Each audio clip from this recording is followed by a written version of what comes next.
You are listening to the Nat Turner Library Radio Network.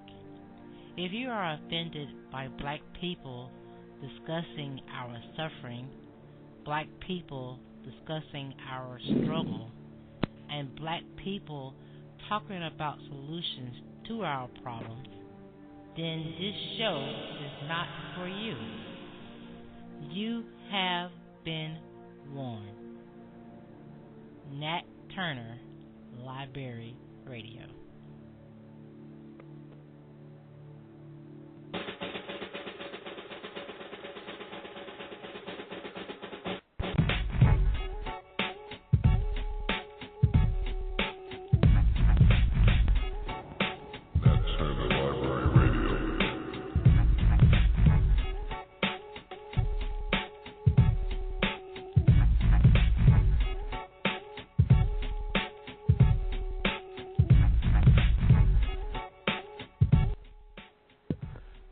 Peace. Good evening, brothers and sisters. Welcome to September 21st, 2018. This is Brother Michael Muhammad, executive producer of the Nat Turner Library Radio Show. You are listening to the Nat Turner Library Radio Show. And today's subject, brothers and sisters, coming up is Student Minister Abdul Haleem Muhammad, Muhammad Mosque number 45 in Houston, Texas, student regional minister underneath the guidance and direction of the Honorable Minister Farrakhan, to talk about a very serious subject. As Student Minister Abdul Sharif Muhammad told me a month ago, the only subject that anyone should be talking about right now is separation, how it can be done. I'll say it again, separation, how it can be done. The best and only answer to the problem between two people. This is a solution found in the back of every final call, brothers and sisters. The Honorable Elijah Muhammad put it in Muhammad Speaks, and the Honorable Minister Farrakhan extended it. This is what the Muslims want, number 4, 5, and 6. And so, brothers and sisters, you are listening again to the Nat Turner Library Radio. I'm your host and your brother, Brother Michael Muhammad. I'd like to greet all that are listening tonight in the words of peace. We say it in the Arabic language, Assalamu alaikum. To my Hebrew Israelite family and those that are listening, Shalom alaikum. To my Kemetic science brothers and sisters, we give you the greetings of Hotep. To my Nuwapian, Anunnakian language family, shout out to the brothers and sisters from the Nuwapian family. We say Rahubat. To the conscious community that is empowered, to the Black Panther family, we say Black Power. To our Christian family that are listening tonight, that all we know is the language of peace, we say praise the Lord. And to those people of goodwill who just want to know what the black man and woman have to say, we welcome you in the words of peace. And good evening and welcome to all the rest of you that are listening to Nat Turner Library Radio. Today is interesting. We have the subject of separation, how it can be done, and today is the fall solstice starting tomorrow on September 22nd. Well, you know, here in Atlanta it's very hot, so it's going to be 85 degrees still, which is summer temperature. But according to the calendar, this is when the fall solstice comes in. We are in the time period of the fall of America, and nothing is more important than for us as black folk to consider what we can do to save ourselves, as one of the celebrities said years ago during Hurricane Katrina. We want to say, brothers and sisters, to listen into the show. If you are live, on the website for Blog Talk Radio, just simply go to your internet browser. You can do so from your phone. You can do so from your tablet. You can just simply type in Nat Turner Library Radio, and you'll find the landing page on blogtalkradio.com. And simply click on the live show, which is today's show is, of course, Separation, How It Can Be Done.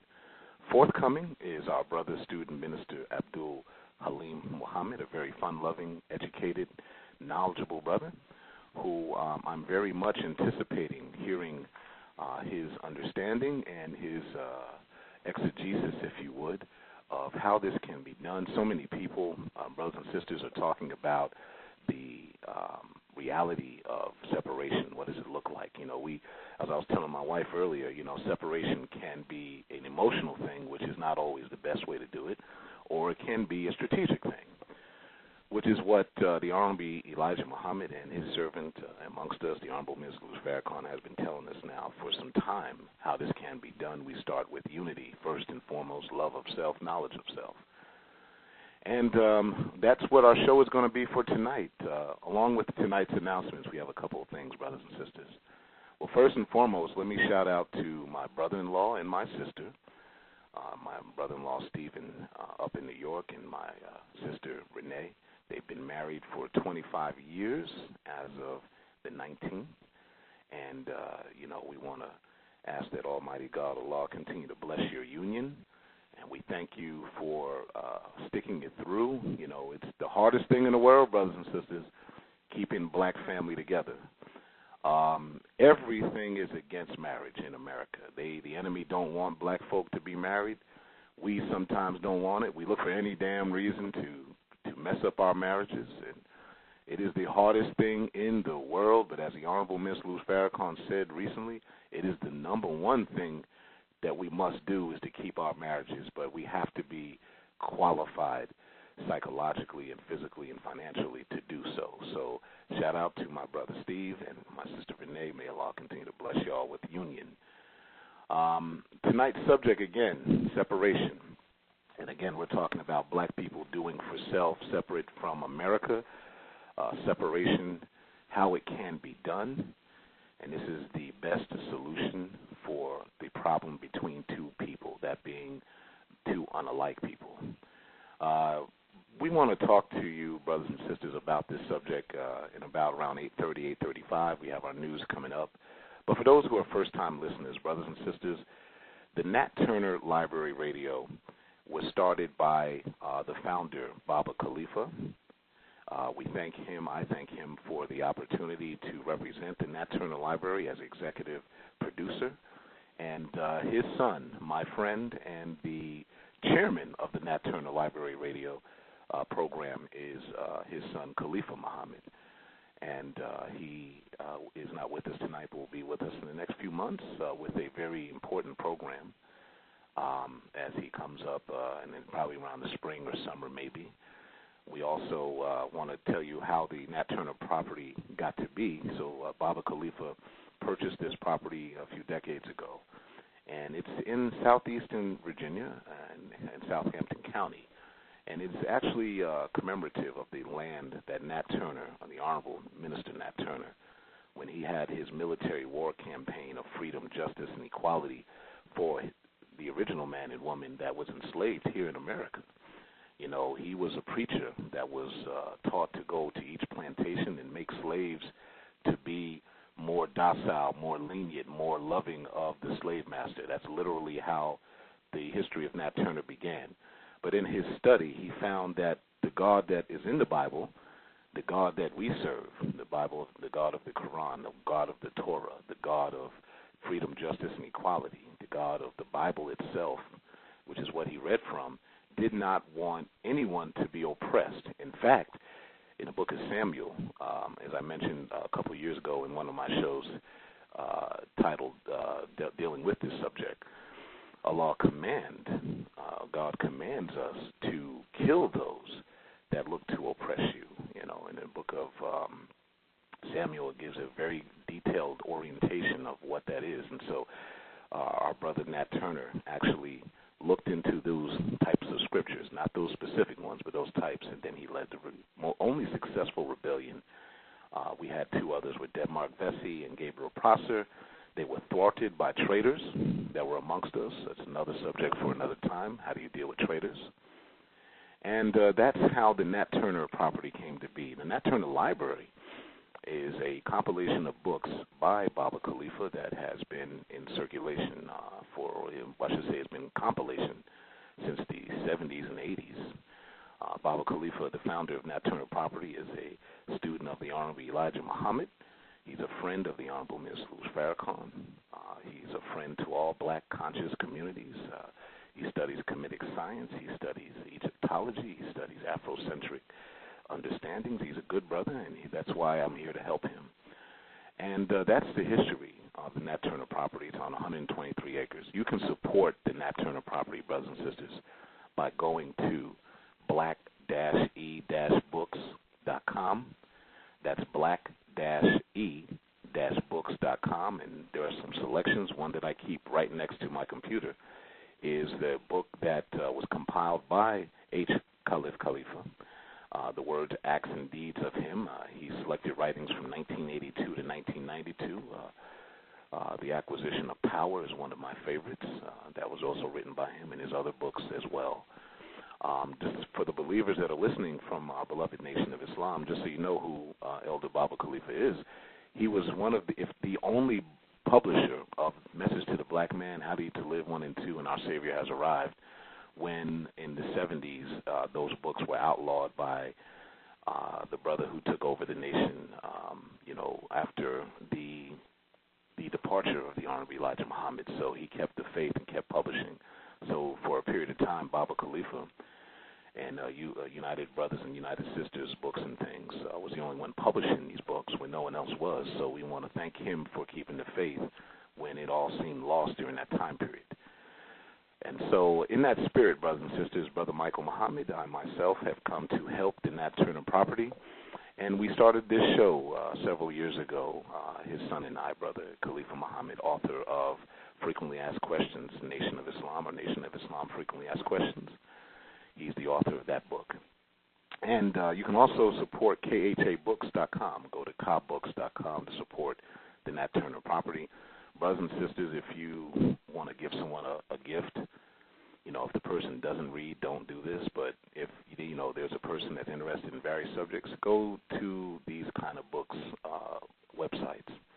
Support your family, which is the Nat Turner family. But also give them something, give your family and friends something that they'll actually appreciate. A lot of people go to these malls and these stores and buy something that the person won't even remember what they bought 2 months from now. But I have books that I have purchased that are very sacred to me. I was speaking to a brother the other day, and he and I were talking about, hey, if you had to get rid of things in your life, he said, I told him, he and I agreed, furniture and cars and all that, you can replace that. It is hard to replace certain books. They're invaluable. Knowledge is invaluable. So go to black-e-books.com. Of course, support me. I'm an author as well. I'm recently published and circulating currently, almost out of these copies of Checkmate, The War for the Black Mind, Part 1, which is dealing with the psychological destruction of the black woman, ultimately the black family. This is not a book just for black women. So, brothers, if you're listening, this is about the history, the true Cliff Note version history of what has happened to us psychologically, with facts, diagrams, and descriptions of everything that you can consider to be a black conscious idea, including the true history of how the word Jesus came to be, the true history of how the the women's liberation movement in the 60s, also the one that was in the late 1800s, a lot of people don't know about, that's in my book, how that was used to thwart black ideas and black human rights. Our brother Frederick Douglass was fighting with many people during that time period for black rights and black human rights, and then it was thwarted by the first one. So all this is in my book, Checkmate, The War for the Black Mind, Part 1, The Black Woman. You can purchase that on my website, along with some wonderful T-shirts that my wife and I sell. That's at bromichaelmuhammad.com, BROMICHAELMUHAMMAD.com. And, support our other guests or our other hosts that are on the Nat Turner Library family. We have our sister A.J. Jones, author of Black History Coloring Books. Her website is simply blackhistorycoloringbooks.com, self-explanatory. She has a series of coloring books that are black conscious books given history. So for many of us that have children, buy those coloring books. Buy them for your family and friends instead of going to Walmart or someplace buying some stupid coloring books. Get some black history coloring books and go to blackhistorycoloringbooks.com and our resident health specialist, daughter of Baba Khalifa, Sister Nadira Khalifa, who is on easylightsources.org. That's easylightsources.org. She has a book that she's published with the same title. And it's a book concerning how do you select fruits and vegetables and how do you recognize their properties, things like that. It's a very simple, good book, very, very helpful. And that's how you can support us here. You can also call in, brothers and sisters, if you're listening to the show right now and you know someone who may be driving or at work or something, they need to listen into this subject tonight, which is, of course, separation, how it can be done. We're waiting for the arrival later on after our commercials with Student Minister Abdul Haleem Muhammad of Muhammad Mosque number 45 down in Houston, Texas, a brother who I've admired for many years since I was in high school. We'll get into that story later. And brothers and sisters, actually, I do see you, Student Minister Abdul Haleem. Brother Abdul Haleem is holding, so we're going to go very quickly through these announcements to the news. And so that way we don't keep our guests tonight waiting too long. Brothers and sisters, if you're on social media, you can, of course, go to Nat Turner Library page. Simply type in Nat Turner Library Radio on Facebook. Like our page, of course, so you can get the notifications about our shows and any of the news that you will hear tonight and in the past. You can also comment on them. You simply type in Nat Turner Library Radio. Instagram, you go to 6X Method. The number 6, the letter X, Method, as I am identified in our beloved nation as Michael 6X officially. So the 6X Method was available, and that's what I selected for our Instagram. 6X Method. You'll see the updates there if you're on Instagram. Twitter, simply go to NTLR-radio. That's NTLR-radio, which simply stands for Nat Turner Library Radio. And you'll get our Twitter feed as well. And your brother, host of the show tonight, Brother Michael Muhammad, I myself will be on Transparency Library Radio Show, sister named authoress Destiny Divine, who deals with up-and-coming black authors. She's a publisher. She does a lot of things. She has a wonderful magazine. I'll be featured in her October edition of the magazine as well as be a guest on her show on October 6th. That's Transparency Library. You simply go to Facebook and like her page, Transparency Library.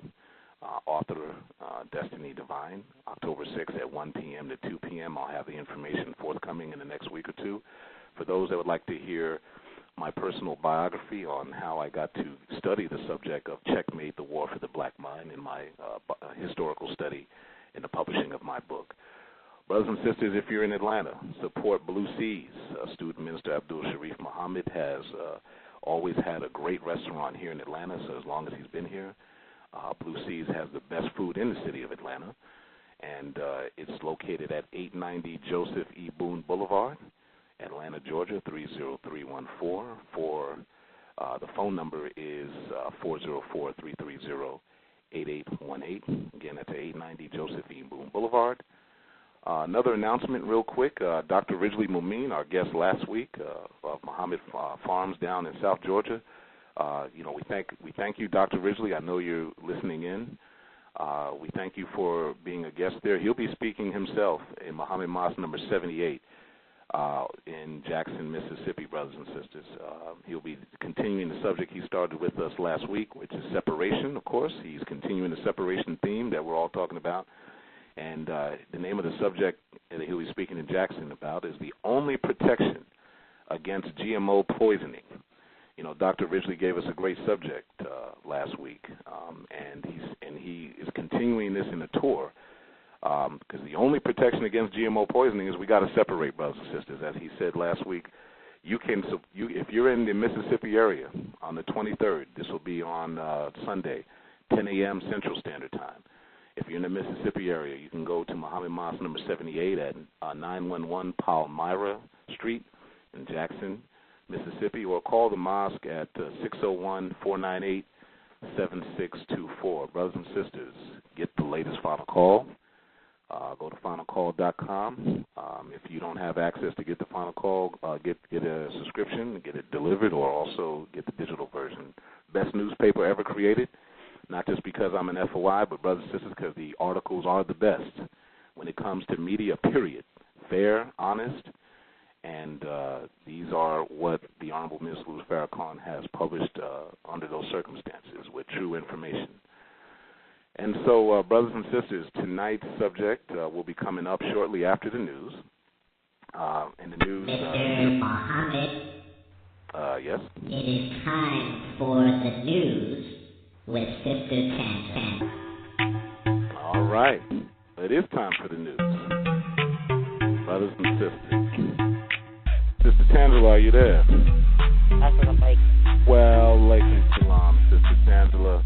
How are you feeling this evening, Sister Tangela? All praise is due to Allah. I, too, feel well. It is always good, brothers and sisters, to hear the news segment. This is our most popular segment, according to my research study with the people on the show. So let's get right to it. Sister Tangela, how you feeling? I'm okay. The first article comes from RT.com. Okay, all right. Israel's action in Gaza, a war crime. EU delegation head tells RT News after being denied entry. RT World News. Israel doesn't want to allow the public to witness what's happening in Gaza, said the head of the EU Parliament delegation told RT after being barred from entering the enclave. He called the Israel's actions there a war crime. The group from the European Parliament was scheduled to arrive in Gaza on Thursday but was denied access. The delegates said they were planning to monitor the humanitarian situation caused by a decade of blockade during a 3-day mission. Wow. Israel defends their actions, saying that it's protecting their border against breaches and violent protesters, but is yet to respond to the RT request for a comment of why the delegation was denied access to Gaza. Okay, all right. Well, Sister Tangela, what's your comment on that? Well, according to the rest of the article, they have been denied access since 2011. Wow. And there's over 2 million Palestinians living in Gaza, and it's according to the UN, they said by 2020, Gaza will be unlivable if nothing changes because they're having problems with having clean water, medical supplies, electricity. So the people are actually not getting the best health at all there. Sounds familiar. Sounds like our community here in America, doesn't it? Yeah, it does. So it's sad, but they really need to address this and stop trying to put it to the wayside. Well, you know, brothers and sisters, if you've been following the Nat Turner Library Radio, we had Student Minister Il-Rashad Muhammad of Muhammad Mosque number 55, and also the NOI Research Committee on back in, I believe, July. We also had Student Minister Dimitri Muhammad right after that, or right before that, both of which we were talking about black identity extremists. And at the core and the root of this problem, which is also the problem the Palestinians have, is the Israeli lobby group, the ADL, the NABRIF, the SPLC, also known as the Southern Poverty Law Center. And so they can't help but treat everyone as though they're less than human. So you have our brothers and sisters in Palestine. I met a brother this past spring who I'm going to bring him on the show from Palestine. He had a story to tell about what the Israelis were doing to him and his family, and that's why they came over here, not to be terrorists. They came over here to avoid oppression. And so they come over here, and the Israeli lobby and the Jewish organizations are doing the same thing to black people. So, you know, that's, you know, it's just more news. And this was in Russia today. Also in the news was the whole reality of the Russian government, Russian Air Force, I should say, being shot down. The Air Force pilots were being killed, you know, during some friendly fire, they claimed, by the Israeli army in Syria. So this is something that's not just a simple article, brothers and sisters. Israel and Russia seem to be in a de facto standstill war at this point. Right. So stay tuned. Exactly. Our next article comes from VegNews.com. Wu-Tang Clan partners with White Castle to promote the vegan Impossible Slider. The fast food chain White Castle has partnered with iconic hip-hop group Wu-Tang Clan to promote the Impossible Burger ahead of the chain's expansions of the vegan-friendly burger to locations worldwide. So what's happening here is they have this new burger that's vegan, and they launched it to all their locations worldwide. So they have a vegan burger now.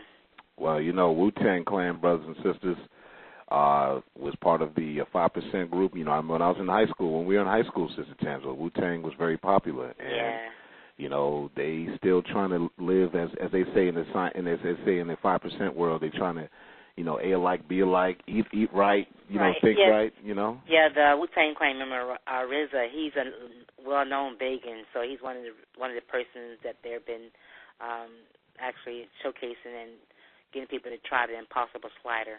Got you. Yes. And so shout out to Wu-Tang.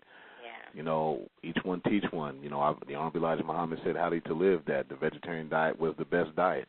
Yeah, the funny thing about this article is that White Castle said the reason why they decided to launch it, they did like a soft launch in a few stores, and they had one location that sold over 300 burgers. Wow. So they say, wait a minute, this is something that's going to be... The projection, the financial projections on that is off the roof. Right, so they had launched it to all the locations. Well, if we can quickly say this, you and I had a conversation earlier. Look, brothers and sisters want to know about the vegetarian lifestyle. They do, that is true. I agree. I mean, it's not, as I told one doctor, brothers and sisters, not too long ago, I said, the vegetarian is not an alternative food group. No. It's the original diet of us. And the original people, as we come into knowledge of self, we're adapting it. So black people naturally want to eat vegetarian food, so the world wants to eat healthier anyway. That's true. So if you go and you got a veggie burger, it may have sodium, may have soy in it, but get rid of that stuff. If you get rid of the soy and the sodium and the nuts that they like to throw in there, then you got the navy bean. We just made navy bean burgers the other day. Right. These are things that our people need to know, brothers and sisters. So when you have a location that's selling 300 burgers a day. A veggie burger, right? Veggie burger, right. Then at a meat joint. At a meat joint. Then that's telling you. That's telling people tired of eating this poison meat. Exactly. They want something else, right? So shout out to kudos to White Castle, but also to Wu-Tang for doing what they know in the 5% nation that they're supposed to do. So yes, ma'am. Exactly. Yes, the next article comes from EuroBlackWorld.net. National Park Service awards grants HBCUs $8.6 million to conserve historical sites. The National Park Service has continued to preserve landmarks that are embedded in the fabric of American history. Recently, it awarded grants to 18 HBCUs with an amount totaling $8.6 million. The grant was released to the campus for the purpose of preserving the historic structures like buildings, statues that are on the institution. And it's over 18 schools. Some of the schools are Clark Atlanta University, Virginia State, Howard University, Delta State University, Hampton.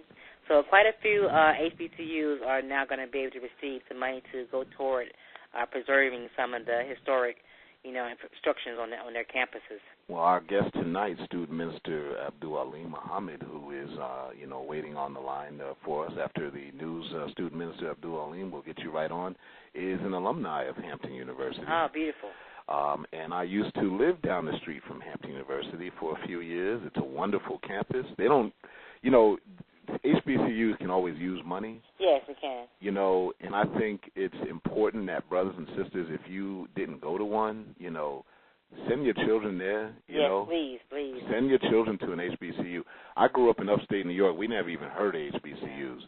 When I came to Virginia, in the late 90s or the mid-90s, I was like, what's an HBCU? People laughed at me. And so it's an opportunity to at least get some education from your people. Yeah. So our guest tonight is from Hampton. So shout out to Hampton University, and, maybe they can get some more money. Maybe so. The next article is from Bloomberg.com. Betsy DeVos loses student loan lawsuit brought by 19 states.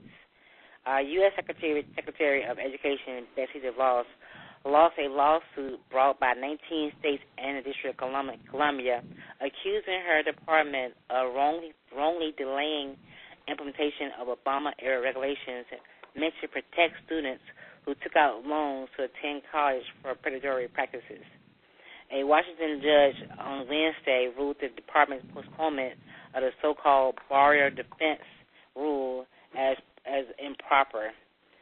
And apparently what's happened is that if someone had a degree or a certification or diploma from a school that when all of a sudden you went to in that field and you did not, your employer did not actually honor that certification, then students are actually can sue to receive back the student loans that they took out for those particular certifications or diplomas. Well, you know, the finance companies for these student loans, they're Jewish-owned again. I mean, call me anti-Semitic. Call us anti-Semitic if you want. We not that. We just truth speakers. So they don't like that. The Jew loves giving people nothing. Right. The Supreme Wisdom lesson says, why do we love the devil? He gives us nothing. I mean, so the Jew love giving us nothing and then charging us for it. You know what I mean? Yeah. The regulation was supposed to take effect in July the 1st, 2017. But DeVos kept trying to delay it. She tried to delay it for July 2018. Then she tried to delay it July 2019. Wow. So the judge has said that those delays are all invalid and she can't do that. Yeah, so they're trying to stop the inevitable. Look, they got $1 trillion or half a $1 trillion worth of student loans out there. Yes, they do, The economy can't even sustain the repayment of that, not at So all. they know good and well that these loan companies, which are for-profit companies, are going to lose out. So they're trying to stave the inevitable. And this lady here, DeVos, who's not even qualified to be there. You know, she's not even qualified. You remember that whole trial and hearing that they had? You know, she wasn't even qualified. So Secretary of Education. Right. So she can keep, pushing it off and hoping somebody in the future is going to take care of it. But the bottom line is, as the minister said, the Honorable Ms. Farrakhan said this many, many times, it is a criminal activity to give someone a degree and say make some money with it.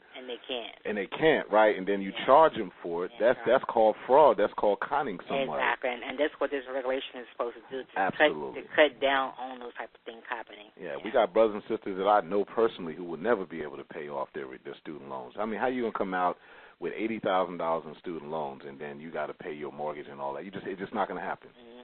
All right, so what else you got for us? AtlantaBlackStar.com has an article, Jeffrey Owens gets job with NCIS New Orleans. All right. So now, after, Tyler Perry offered him a job on the Have and Have Nots, he now got a job working with the NCIS of New Orleans on their TV show.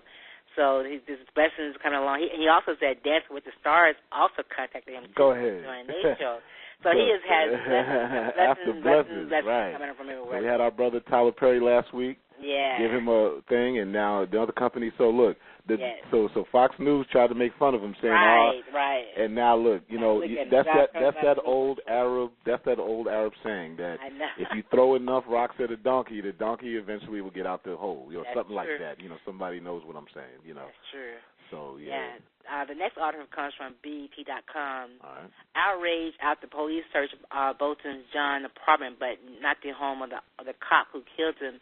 And the lawyer basically saying here is that they're trying to find dirt on Bolton John. They're trying to say that he had marijuana in his apartment. Yeah, well, what that got to do with him? Exactly. Right. What that got to do with it? She shot and killed him not because he was a weed head. Right, exactly. So he's trying to steer his image, trying to him to make it seem as if it was justifiable. That she was justifiable. So the lawyer is trying to understand why it wasn't her apartment searched, but his was. Well, which is, it is ridiculous. Ridiculous. Well, brothers and sisters, tonight's subject is separation.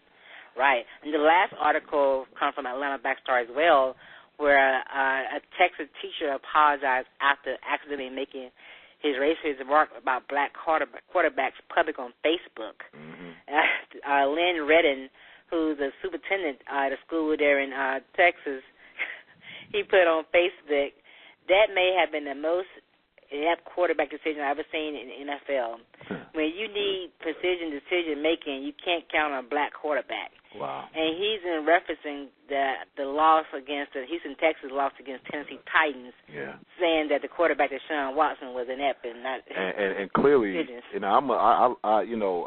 know a little history about the NFL, and it's funny that we're talking about this because this was in Houston, right? Yeah. Okay, and the black quarterback who was arguably Deshaun Watson, right? Who is arguably one of the best quarterbacks the NFL has now. But back in the day, it was Warren Moon, who played in Canada because the white folk wanted to make him a receiver. He refused that, played in Canada, came over to the U.S., and if you add up his stats when he was in the Canadian League in the NFL, he was the most accurate and the best quarterback historically with yardage and touchdowns that the NFL would have had. But because of racism, he had to play in Canada. So this dude don't know nothing. So exactly. But this is all the more reason why we need to separate. Exactly, and the sad reality is the fact that he's a superintendent of a school system. Absolutely. And he has not faced any discipline for his remarks at all. And he won't, because they feel the same way. and brothers and sisters, Sister Tangela, hold tight for a moment. Brothers and sisters, the articles that Sister Tangela is reading is on our Facebook page. We've already had a couple hundred people, Sister Tangela, look at these news articles since they were posted. So, brothers and sisters, you want to get on this subject tonight? We got Student Minister Abdul Haleem holding tight. We're going to go to our commercial break. Sister Tangela, you got any comments on the news tonight? Everything was wonderful. I really thank you so much for the time. Oh, no, thank you, Sister Tangela. And as always, we love the news. The people love the news. Thank you, Sister Tangela, for your contribution to the Nat Turner Library Radio Show. Hold tight. We're going to get to the commercial break and the interview of the hour, separation, how it can be done. Brothers and sisters, you are listening to the Nat Turner Library Radio Show.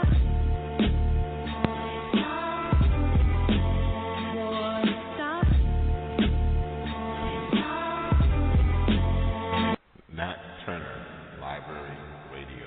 Nat Turner Library Radio. Nat Turner Library Radio. Creator of Black History Coloring Books.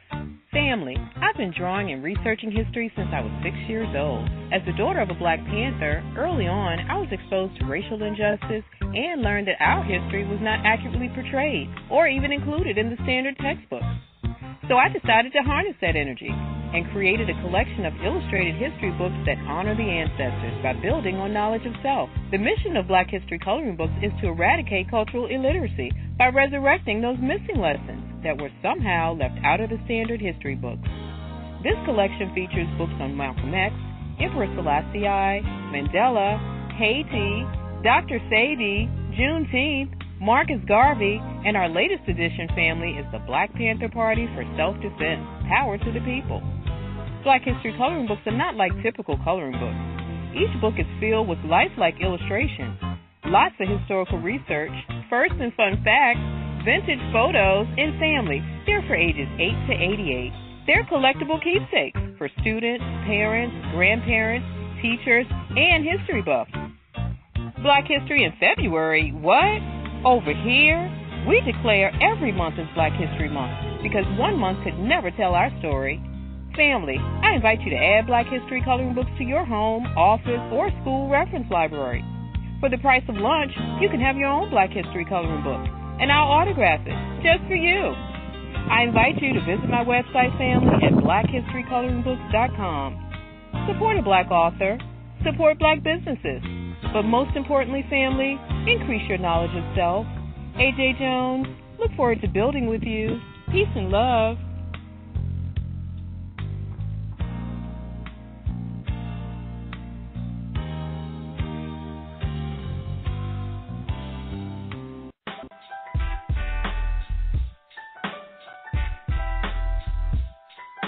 This is your brother here, Brother Michael Muhammad, executive producer of Nat Turner Library Radio, and your brother. That's Checkmate, The War for the Black Mind, Part 1, The Black Woman. Did you know that the black mind has been under attack since the creation of the Caucasian 6,600 years ago? Ever wonder the connection between a black hole and the power of black women? Did you know that there is a mathematical connection between black people and the blackness of the universe? Want to know the true purpose of the women's liberation movement in the 60s and the original one that was in the late 1800s. What is the Louisiana-Mississippi Syndrome? Again, that's the Louisiana-Mississippi Syndrome. All of this and more in Checkmate, The War for the Black Mind, Part 1, The Black Woman. This is my first book, and this will not be the last. Go to the website, bromichaelmuhammad.com. BroMichaelMuhammad.com. That's BroMichaelMuhammad.com. You can also go to Facebook and type in Checkmate, the War for the Black Mind, and call me direct if you would like to book any engagements or anything dealing with Checkmate, the War for the Black Mind. 678-906-6306. 678-906-6306. This is your brother, Michael Muhammad, on Nat Turner Library Radio.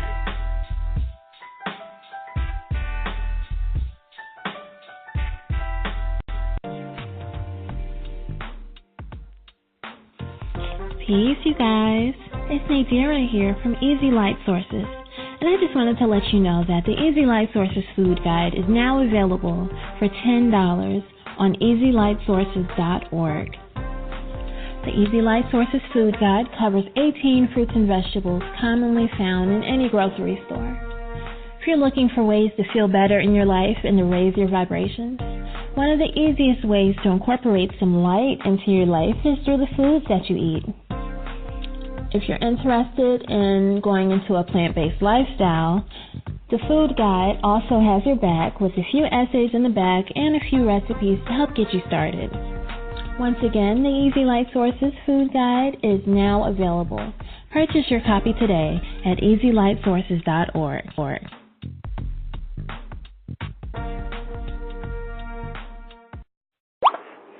Stay tuned for Nat Turner Library Radio.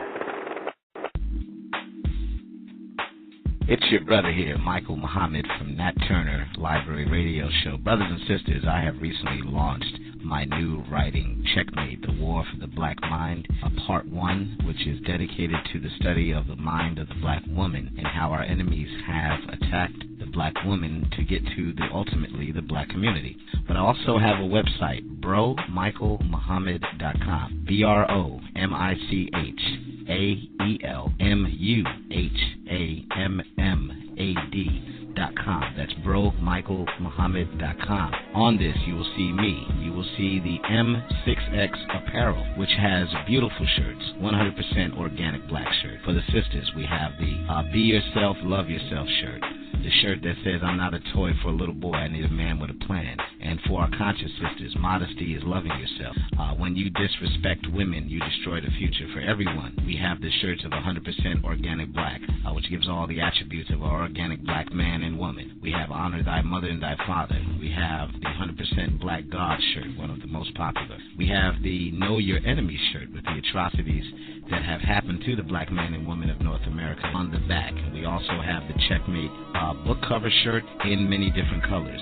We also have fragrances are available. You just simply have to tell me which one you need. And these are all the things you can find on BroMichaelMuhammad.com. That's BroMichaelMuhammad.com. The website, you can go to it from your e-reader.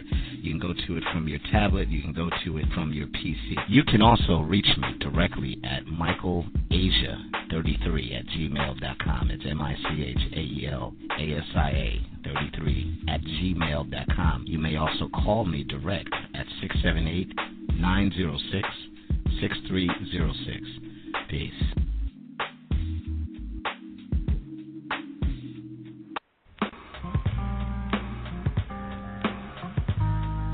FinalCall.com. FinalCall.com. One word, FinalCall.com. The award-winning website for the realest and most accurate black news available on the planet. FinalCall.com. Fair, reasonable, accurate, and inclusive. We are a unifying website. FinalCall.com. Go there today.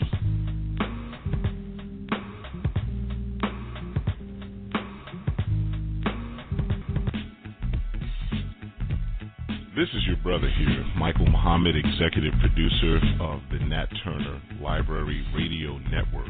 Brothers and sisters, you have been listening to me speak for several years about a lot of subjects, and many of you know that I am a member of the Nation of Islam and a follower and student of the Honorable Minister Louis Farrakhan. And, you know, I've read a lot of books about the Nation of Islam. Some are confusing, some are inaccurate. But let me tell you something about Khalifa Muhammad, the author. As you know, Khalifa Muhammad is my brother and friend, but he's also the writer of the groundbreaking book, which is called Frequently Asked Questions, Nation of Islam, Part 1. And, there's a lot of questions out there that people ask. Is Farrakhan a hate teacher? Is the Nation of Islam an anti-Semitic group? Do you believe that the white man is the devil, they ask us. Who started the Nation of Islam? What does the Nation of Islam believe?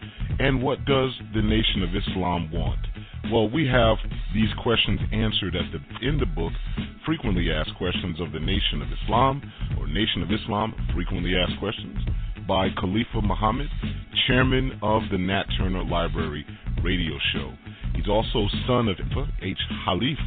Khalifa, and an assistant student minister of the Nation of Islam under the guidance of the Honorable Minister Louis Farrakhan, with his time under student minister Abdul Haleem Muhammad of the Southern region. Khalifa Muhammad has also served as a public school educator in New York and is familiar with all of the media slander that has been raining down on the black community by the enemies of truth about the Nation of Islam. So for once and for all, for many of you who think that there's some hidden agenda or we have something to hide, what I'd like you to do is to go right now to Amazon or KHA Books, that's KHABooks.com or Amazon.com, type in there Khalifa Muhammad or type in Nation of Islam, Frequently Asked Questions, and purchase this book. It's only $10 for hard copy and $5. I'll say it again, $5 for the e-version. That's what I use a lot, and I also have the hard copy. Brothers and sisters, I suggest you do the same. This is your brother, Michael Muhammad, from Nat Turner Library Radio. Nat Turner Library Radio. Nat Turner Library Radio. Nat Turner Library Radio.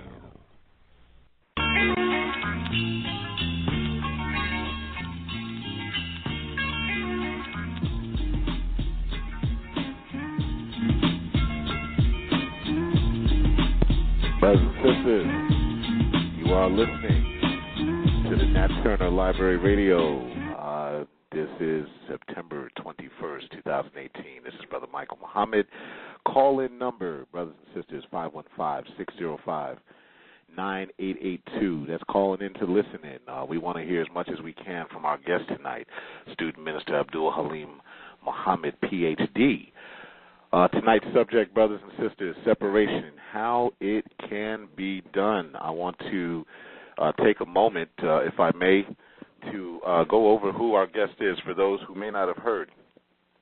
Former student Robert Muhammad of Muhammad Mosque number 45 is now given the righteous name of Abdul Haleem Muhammad. He is a brother who has been with the Honorable Minister Louis Farrakhan for a very, very long time. I remember, brothers and sisters, when I was in high school, first time I heard of him, it was from Scarface and Paris and the Ghetto Boys and the Fifth Ward Boys and all the groups that were coming out of Houston that were very popular in that time period. They would all give recognition and shout out to Minister Mosque 45 and Minister Robert. Now, the funny story that I shared with him is I didn't know at the time what a mosque was, so I thought Minister Robert and Mosque 45 was the hottest rap group that America had at the time. And so, because everyone was giving recognition to them. So I went up to New York City looking for this group called Mosque 45 and Minister Robert, and I couldn't find it. Well, needless to say, some years later, I became a student of the Honorable Minister Louis Farrakhan, and here we are today with the man that I was searching for way back in 1991, 92. And here we are in 2018. Here he is as a guest with us today. He is student minister of Muhammad Mosque, number 45 in Houston, and since 1987. And he has been, has earned, I should say, a master's degree and a doctorate degree in the field of urban planning and environmental policy at Texas Southern University. He's also a researcher and a published author. His writings appear in newspapers, textbooks, academic journals, and he has appeared as an expert witness before the 2007 Congressional Field Hearing Subcommittee on Housing and Community Opportunity regarding affordable housing needs in the city of Houston. Now, let me make that clear. He's an expert in the field, dealing with city planning. He has that doctorate degree in that. So let's make that abundantly clear for those that are listening. His civic involvements include the Gulf Rail District. There's so many accolades, brothers and sisters, that I can tell you that Student Minister Abdul Haleem has. He's appeared, of course, on News 1, Roland Martin Show, BET News, ABC's Nightline, Fox News, O'Reilly Factor. But above all, he's a brother. He's a humble, loving brother. He's a true Muslim, and he's a student of the Honorable Minister Louis Farrakhan. Those are the best titles that he can have. I want to greet the audience and introduce you to Student Minister Abdul Haleem Muhammad. Assalamu alaikum, sir. Wa alaikum salam. Welcome to the Nat Turner Library Radio. How are you feeling this evening, Student Minister Abdul Haleem? All praise is due to Allah, Brother Michael. I thank Allah for life and for my family. And I thank him most of all for the very day that I laid eyes on and met and shook the hand of, in a personal way, in April of 1976, the Honorable Minister Louis Farrakhan. And I'm just full of gratitude right now, brother. So thank you for having me on this program. And I don't take it for granted, brother. I thank you so much for reaching out to me. And I pray Allah will bless me to share with you whatever I can to advance this subject of separation. Well, thank you. And, I guess we can jump right into the subject, Minister Abdul Haleem, and I'd like to give you the floor, if you would. This subject, separation, how it can be done. Let's start with the devil's advocate first, and let me explain what that is. There's the enemy who says, according to the SPLC, the ADL, and any other governmental agency, whether it be the FBI saying it's a black identity extremist ideology, or the ADL and the SPLC, Southern Poverty Law Center, saying it's a hate teaching, separation, or they call us black separatists. What exactly? Now, this is not for the students in the Nation of Islam. We have an idea of what that idea is. To the Hebrew Israelite brothers and sisters, they have an idea. To the conscious community. But for the brother and sister who's just listening, and I had run into a few at the mall today who are interested in the subject. They say they don't know anything about separation and what it looks like, what it feels like.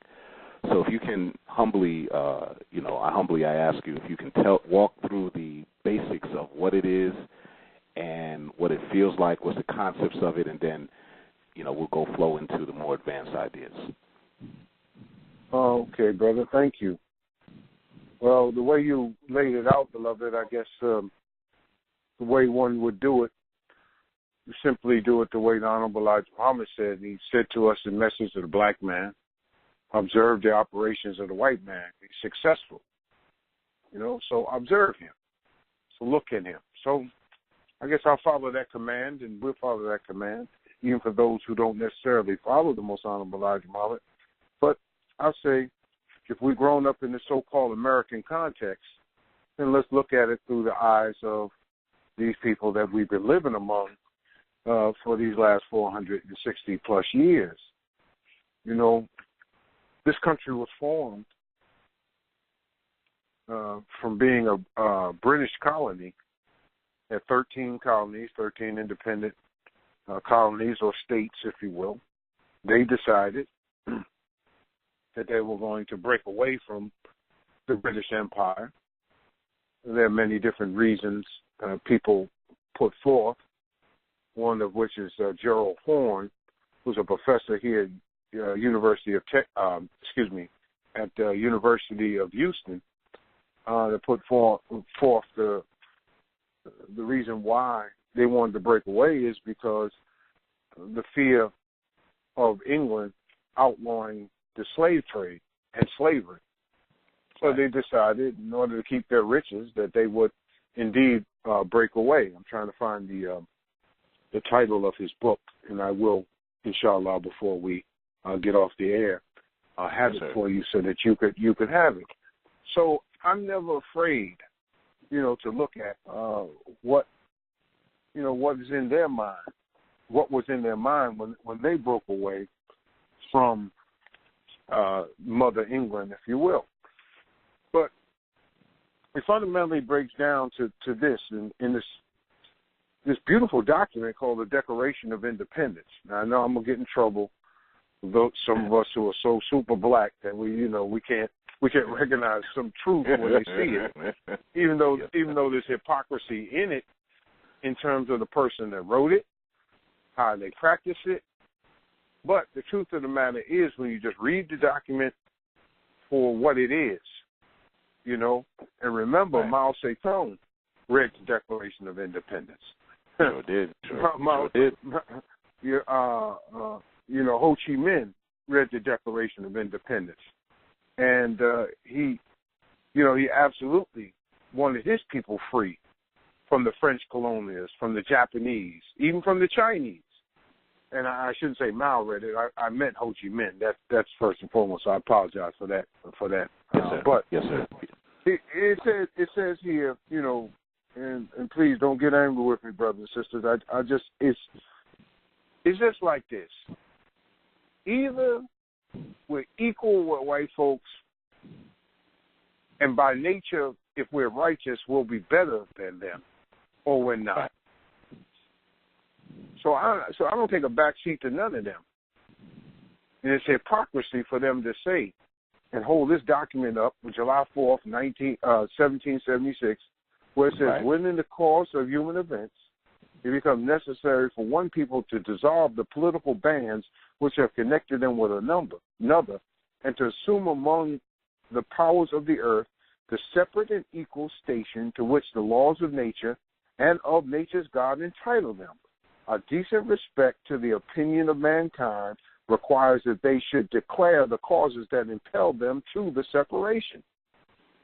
Now, that is the opening line of the Declaration of Independence.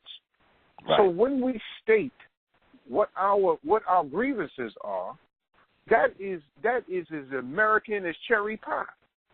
That's right. So to call us a hate group, you'd have to call Thomas Jefferson, George Washington, and all of those who led the Revolutionary War, the Revolutionary Army, the Continental Army.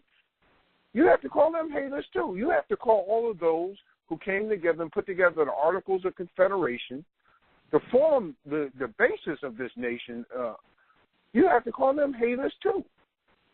What it is in the mind of the Anti-Defamation League and the Southern Poverty Law Center is that black people are not equal to white people. We cannot, in their eyes, do what they do. We must bear whatever indignities, whatever inequities that they put upon us, and we just got to keep on singing, "We shall overcome." Well, brothers and sisters, this so-called Declaration of Independence goes on to say, we hold these truths to be self-evident, that all men are created equal. Minister Farrakhan says all men are not created equal. He corrects Mr. Jefferson by saying all men are created equally, meaning we all come through the womb of a woman, but we're not equal. Each one of us is an individual miracle created by God. And in that creation, each one of us has a talent or an attribute that reflects the God, perfectly. And I can't be you, Brother Michael, and you can't be me, because there's never been anybody like you or me that's ever walked this earth, and there never will be after we're gone. So, no, all men are not created equal, but let's go on with what Mr. Jefferson is saying here, or has written here. He said that they are endowed by their Creator with certain unalienable rights. I mean, to be unalienable means it's by nature. There's certain rights you have by nature, okay? Right. And it can't be made foreign to you and I. And he says that among these are life, liberty, and the pursuit of happiness. That to secure these rights, governments are instituted among men, deriving their just powers from the consent of the governed. And whenever any form of government becomes destructive of these ends, it is the right of the people to alter or to abolish it, or to institute new government, laying its foundation on such principles and organizing its powers in such form as to them seem most likely to affect their safety and happiness. Why should I blink because the Southern Poverty Law Center on ADL says we're haters because we ask for separation? Now, if you go on to read this Declaration of Independence, they outline all of the crimes that the King of England, King George, is supposed to have committed against them in the colonies. And you know, beloved, the truth of the matter is, it reads like an indictment, if you will. It is. Well, it is. There is nothing that I've read in the indictment against King George III in the Declaration of Independence that equals what black people have suffered since our souls hit the shores of North America. Nothing compares with that. So if anybody is able to stand up and speak about separation, black folks should be able to stand up and speak to separation. So I dismiss them.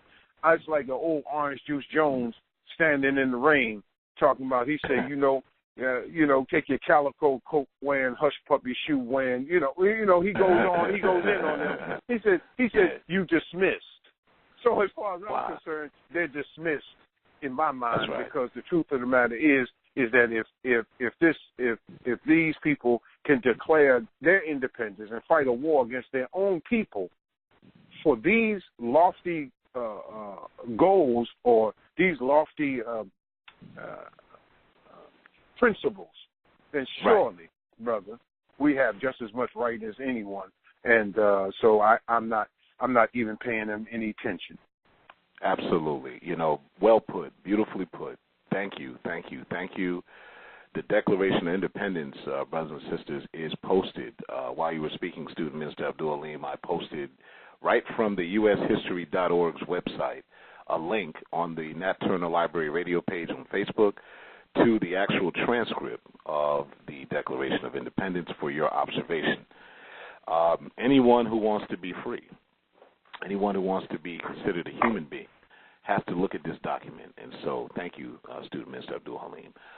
I had a question that I wanted to pose to you from one of the brothers in the community here. I was speaking with the brother today, and an Indian guy from India, straight out of India, was trying to refute some of the what I was saying about this thing called separation and why it's necessary for black people. But I quickly kept him quiet when I mentioned Mahatma Gandhi and what his goal was to remove the British from India. So the brother's question to me, what I'd like to pose to yourself, and that's something that I think most of those in the civil rights community always ask is,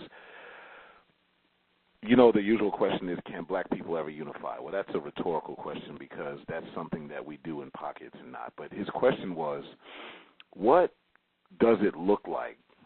Do we have to go back to Africa? Do we have to fight for a separate territory? He said, Brother Michael, what does it look like? In other words, what is the vision of the idea of separating into our own society? And I said, that's a good question, brother. I mean, I have my ideas, but I said, let me pose it to one who actually studies the subject. And in that spirit, I'd like to pose the question to you, Student Minister Abdul Haleem. As a city planner, as someone who works with the city of Houston, a major city, as someone who's been a student of the Honorable Minister Louis Farrakhan, been working with black people for decades, can we dispel the notion that we're going to be like Liberia, when they were set free and so-called and put in there and going back to no shoes, wearing hut, living in type of people? Or is there something that we have to look forward to, is the question that the community asks. Mm-hmm. Well, since you mentioned Liberia, what we have to do is understand what is the genesis of Liberia. Liberia was part of the American Colonization Society, which was white people understanding that free black men among them were going to be a problem. So out of the, if you will, the charity of the white man, he put together American Colonization Society and began shipping black people over to Liberia and supporting them, et cetera, and so forth. And the problem is that when you fast forward to the 20th century, the bloody civil war that took place in Liberia, in a sense, has its genesis with the fact that these Amerigos or these black people were sent over there with the white man's mind. and in fact, in some cases, held themselves out as being better than those who remained indigenous there. And that continued through years because of course, those corporate interests that wanted the rubber and the other raw materials out of Liberia. And so you had these a series of puppet governments, and if you look at it, Monrovia, named after James Monroe, and all of these things that are basically a mirror of America, and that's why it's a failed society. So the first thing that we have to do, the Honorable Elijah Muhammad, even though before you even think about talking about separation, is in his monumental book. And again, and I thank you too for talking about the United Brothers from the Newport News area, bro. That's where they're from. United Brothers, man, Brother Khalifa and them, man. I thank Allah for them republishing the teachings of the Honorable Elijah Muhammad. Otherwise, they would have wrote him out of history if they had an opportunity, and they sure tried to. So, but when you look in the book called Mr. the Black Man, the Honorable Elijah Muhammad says, get knowledge to benefit self. He said the first thing that we got to have to unite, he says, and I'll read from him, I'm quoting Mr. Muhammad, where he says the lack of knowledge of self is a prevailing condition among my people here in America. He said gaining the knowledge of self makes us unite into a great unity. Knowledge of self makes you and I take on the great virtue of learning. So first and foremost, brothers and sisters, we got to have a new education, a new educational paradigm, as Minister Farrakhan lays out in Study Guide 21 of the Self-Improvement Study Guide. And I know I'm not just talking to the Nation of Islam. I'm telling everybody that's out there, whether you're a critic of the Nation of Islam, you agree with some of, and you know how we do that. We qualify. I don't agree with everything Farrakhan teaches, but okay. Well, whatever you agree upon, let's build on that. Like the 5% Nation said, let's build on that. Let's cipher on that, which we do agree upon, and we know that we need a new educational paradigm because the educational system that we have, first and foremost, is failing our children, but more importantly, it does not give us a desire to do for self. It only adds, says Honorable Elijah Muhammad said, to the storehouse of the slave master's children. Go get a good education to get a good job. No, get a good education to be a job maker. Get a good education to eventually set up our own state or territory. So anyway, brother, that's first and foremost, brother. You got to have a new way of thinking. But if you're going to just transplant black people with white people's minds, right back in another, we're going to have chaos because look at our community as it stands right now. Ain't no white people who live next to us. They moved out. And our intelligentsia and our black middle class, as soon as they could move out, they moved out. And so we see in the hood, Ray Ray and them, and Junebug and them, and Man and all them, and Isha and them, all in the hood, and we killing each other, man.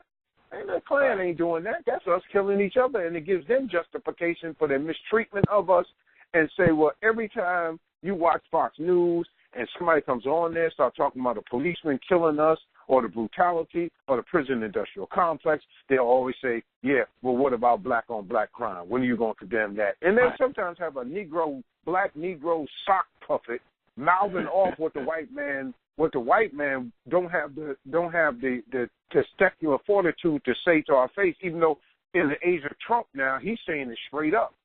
They don't give a skip what we think or what we feel right now. It ain't about political correctness. So I don't have to be politically correct. I tell them straight to their face on my radio show every week. I don't care how you feel, whether you're liberal, you're conservative, you're moderate. It doesn't matter whether you're Democrat, Republican, Independent Party, Socialist, Communist Party. You can talk all that stuff, but in the end, white people by nature will never subordinate themselves to us. Never. Right. Never. They'll only do it if we're following their ideas and their agenda. Let me just put it like this, as the Honorable Louis Farrakhan says, as long as we live among them, we're going to live under them. That's their nature. Sorry about that, y'all. So anyway, so we got to begin with a new way of thinking, brother. We have to think a new way of thinking. And when people say it's nation time, that's not just rhetoric, man. We have to think like a nation. Now, when we were so-called eventually freed, emancipated, that's not real freedom, emancipation. You know, right.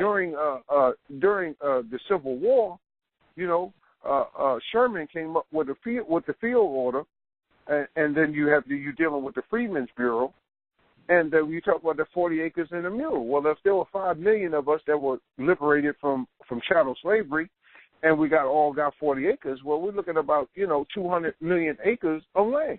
So what did the Honorable Louis Farrakhan tell the Honorable Elijah Muhammad? Said we need to start with at least 100 million acres of land.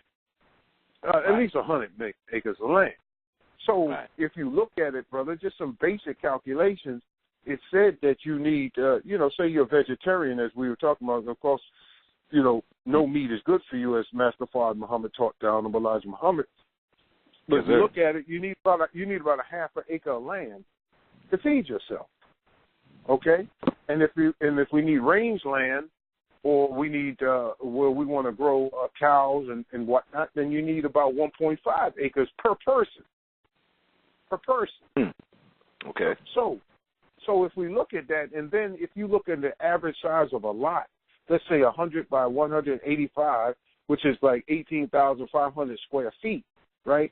So now you're looking at really about how can I put it for you?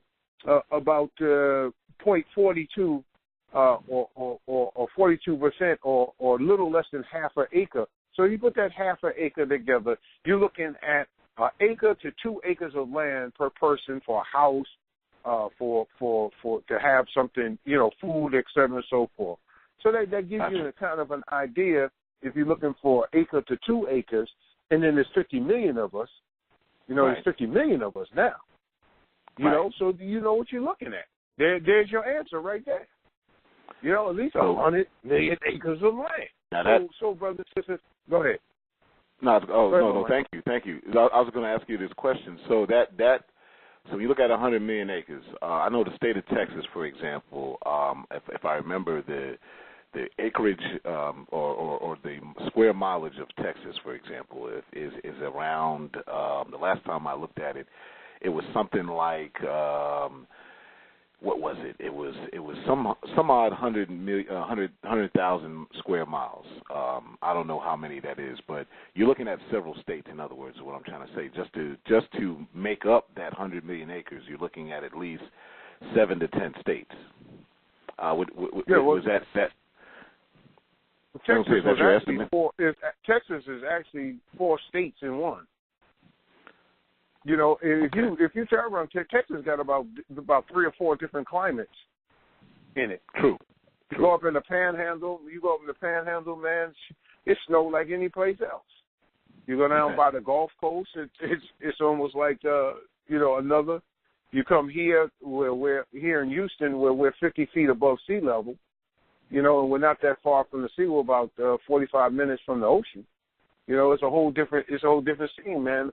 If you step out in Houston, man, especially when it's rainy or muggy, man, it's like walking out the house with a fur coat on, man. You be sweating, man. Your deodorant does not work once you step out this spot, And then you got other parts of Texas that are mountainous.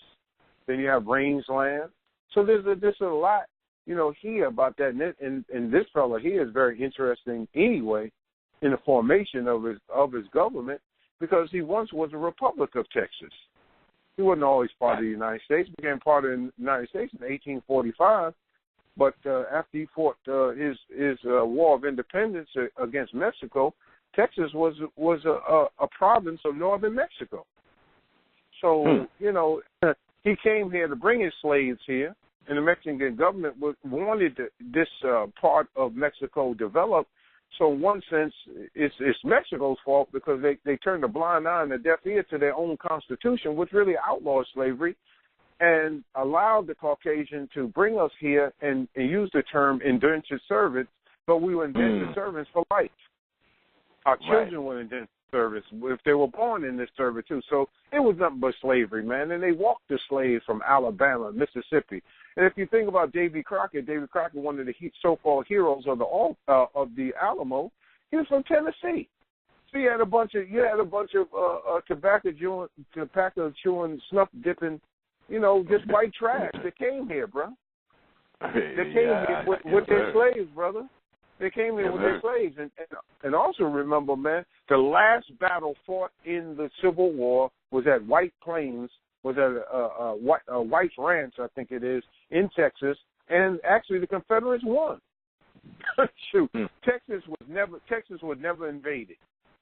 Galveston was never destroyed like the other cities, like Atlanta and Savannah, Georgia, and Charleston, South Carolina, and all those other cities that were under siege by U.S. Grant and Sherman, and all of those Civil War Union generals that literally went through the South, man, taking care of the business. So Texas is always been, so they're different. There's a different kind of man here, brother. I'll just share this little nugget with you.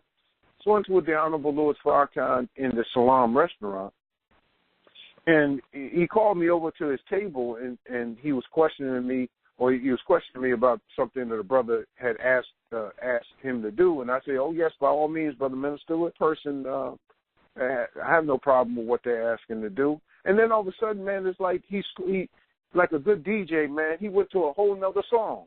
He said, "Brother, have you seen?" I'm serious. It was interesting. He said, "Brother, have you seen the movie The Alamo?"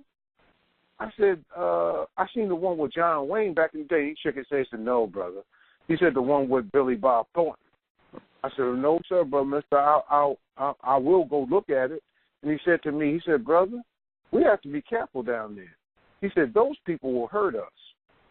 And then he went on, he went back to that subject. So, of course, what I did was, I said, "Well, now, why did he ask me that?" So I went and watched the movie. And after the battle after the Alamo and what Santa Anna did as he called them pirates and whatnot, he got rid of these people that came there and were rebelling against the Mexican government. And, he called them bandits and pirates and all of that. And they came to the Battle of San Jacinto where they finally made a stand, and they attacked them there, man. And I think the battle only took 28 minutes or something like that. But the ferocity in which they slaughtered these people, man. Right. I said, "Oh, I see what the minister is saying. There's something about this folk here, brother. This is one person. This is one cat here, and I know that people argue about who's the most wicked of them all. But brother, I don't know, man. I think they all immigrate to Texas or some case. Well, they're very proud people. Brother Michael, they remind me of New Yorkers with cowboy boots. I kind of gathered that, too. It's funny you say that because I had an opportunity to meet a few Caucasians from Texas, and their pride in Texas, they consider themselves a separate country, and they don't mind fighting the United States government or anybody else.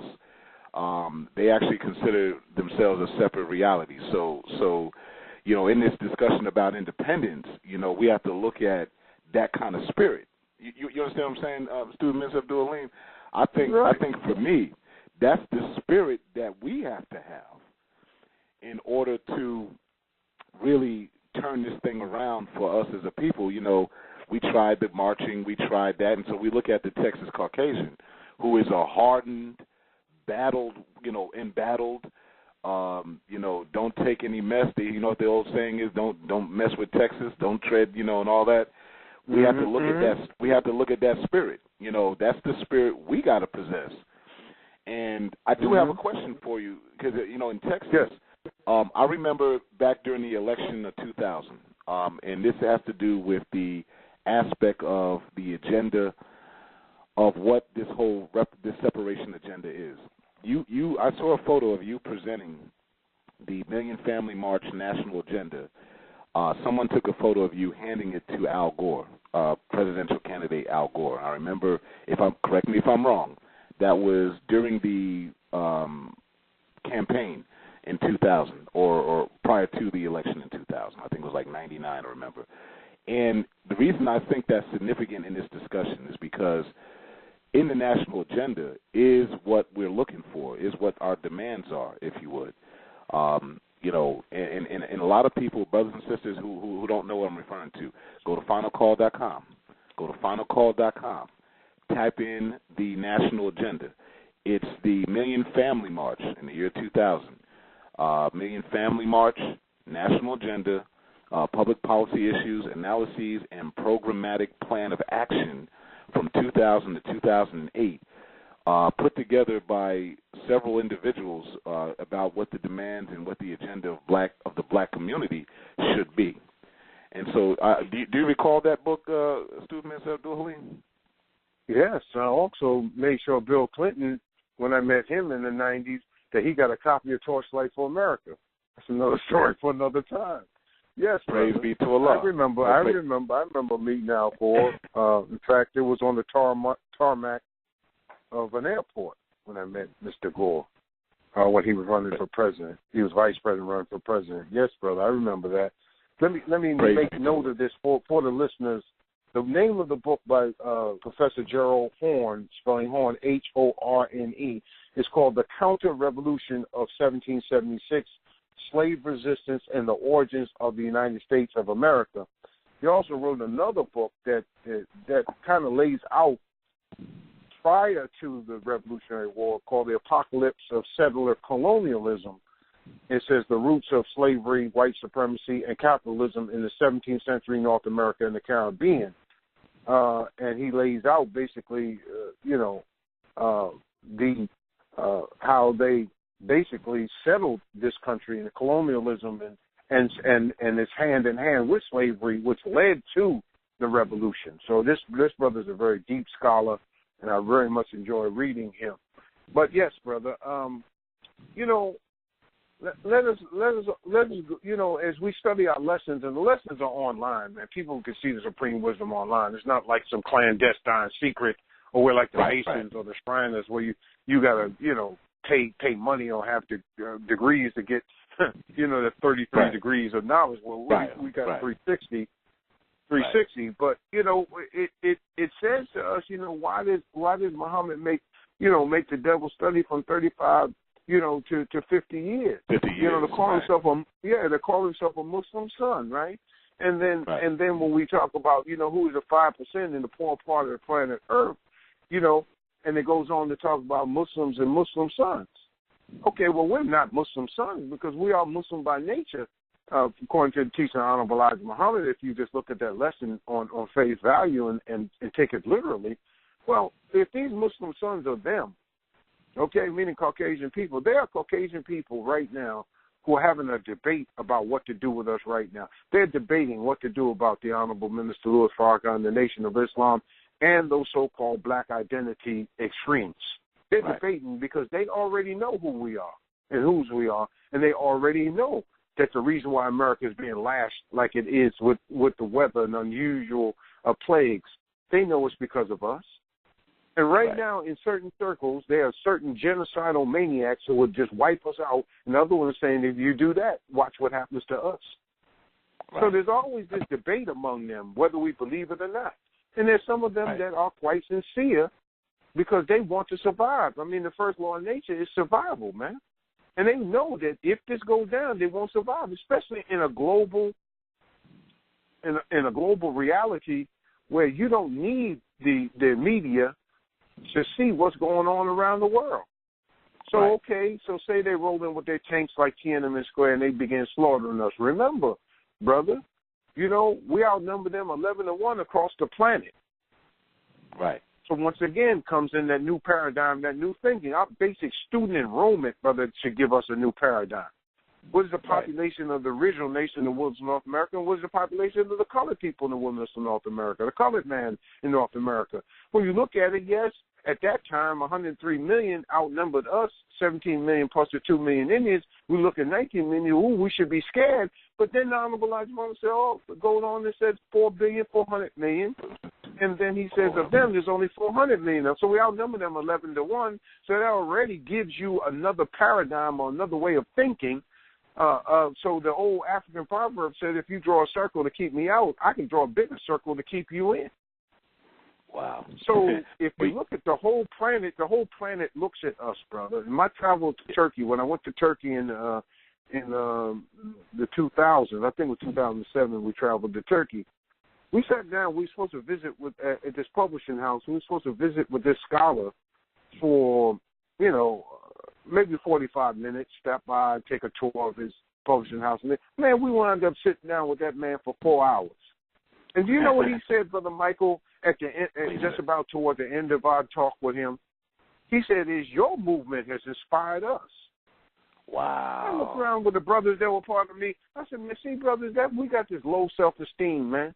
Well, we're sitting around here looking to these people like they got something to offer us when they look to us for guidance. Absolutely. And everywhere I went, whether I'm in Turkey or I was in China or I'm in Africa or in Central America, South America, they bumping our music. So our young people from the urban areas, that hip hop is the heartbeat of the world. Of the world, you're sure right. And it's so influential, man, that China bans some hip hop, man, because they know they're losing the cultural revolution. They're losing the cultural revolution. Mao started a cultural revolution using arts and culture to indoctrinate his people according to his form of socialism, his form of Marxism and communism. Okay? Right. So we have to respect the hip hop artists and all of that. I don't know how I got there, but I think it was based on your question, brother. But I'm just free right now. I'm free. I'm feeling it now. So let's just keep talking, brother. Whatever question you go. No. We right there, and thank you for that because that national agenda that you handed to Al Gore, and brothers and sisters, by the way, if you want to call in and listen in. 515-605-9882. We're on with student minister Abdul Haleem Muhammad, Muhammad Mas number 45, a very well-qualified man to talk about this very important subject, separation, how it can be done. The reason I brought up the national agenda a few minutes ago is this. A lot of, for the believers that are listening in Nation of Islam, and for those of you who are not members of the Nation of Islam, the esoteric group, because every one of you is in the Nation of Islam, y'all just don't know it. Go to the Nat Turner page, and I got a link to finalcall.com store where you can purchase a simple $5 copy of what a group of individuals who had an agenda for us to present not just to the American government, but to the entire world. What is it that black people need and want? It isn't some one person's opinion. This is a book put together by groups of individuals. And the reason I brought it up is because one of the things in the final call, in the back of every final call, where the Honorable Elijah Muhammad talks about the if-then, one of my first student ministers told me, he said, Brother Michael, look at, when they ask you about separation, he said, go to what the Muslims want, number 4. We want our people in America whose parents or grandparents or descendants of slaves to be allowed to establish a separate state or territory of their own. We believe that our former slave masters are obligated to provide such land that must be fertile and minerally rich. We believe that our former slave masters are obligated to maintain and supply our needs in a separate territory for the next 20 to 25 years. Since we cannot get along with them in peace and equality after giving them 400 years of our sweat and blood and receiving in return some of the worst treatment that human beings ever experienced, we believe our contributions to this land and the suffering forced upon us by white America justifies our demand for complete separation in the state territory of our own. Now, that number 4, brothers and sisters, is about as simple, and this is in the back of every final call, but the national agenda, in reference to that, gives a clinic, if you would, and that's the reason I brought it up, student minister Abdul Haleem, because I remember you handing it symbolically, whether people realize this or not, you handing it to who should have won, presidential candidate then Al Gore, because white folk around the world are like, what do they want? This is what we want. It's on the back of the final call, but if you want more details, it's in the national agenda. It's only $5. Get it. That book tells us how we can set up our own thing. And I think the question I'd like in this latter half of the interview, we got about 15 minutes before we close the interview. I'd like to ask you a very direct question, Student Minister Abdul Haleem. It has to do with the logistics. The very first student minister, I have a student minister or former student minister who's no longer there up in Virginia. He answered a question I asked him. He said every minister in the Nation of Islam is given an agenda that they have to have in order to set up their own community within a city. I said, what is that? Now, I was in my 20s then. He said, you have to have transportation system, you have to have, security, thus and so. He said, that's just to establish a beachhead behind enemy lines in your respective city. So expanding that to a territory, and which you're dealing with a major city in Houston. My question to you is, do we have everything we need in the black community to set up our own territory? It's a very direct question. From a the answer is yes. Perspective. Yes, the Honorable Elijah Muhammad teaches us, brother, that he asked and answered the question: do we have the qualified men and women for self-government? The answer is emphatically yes, brother. Sometimes I get a little frustrated with these brothers and sisters who are in social media. I don't even know if they're brothers and sisters. Actually, I think they might be Russian bots and whatnot, who criticize Honorable Louis Farrakhan and call themselves college Cubs, meaning our brother Khalid Abdul Muhammad.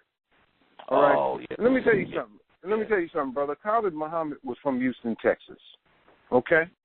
When I became student minister of Mosque 45 here in 1987, Mr. Farrakhan was still evangelizing. We hadn't purchased Mosque Mariam.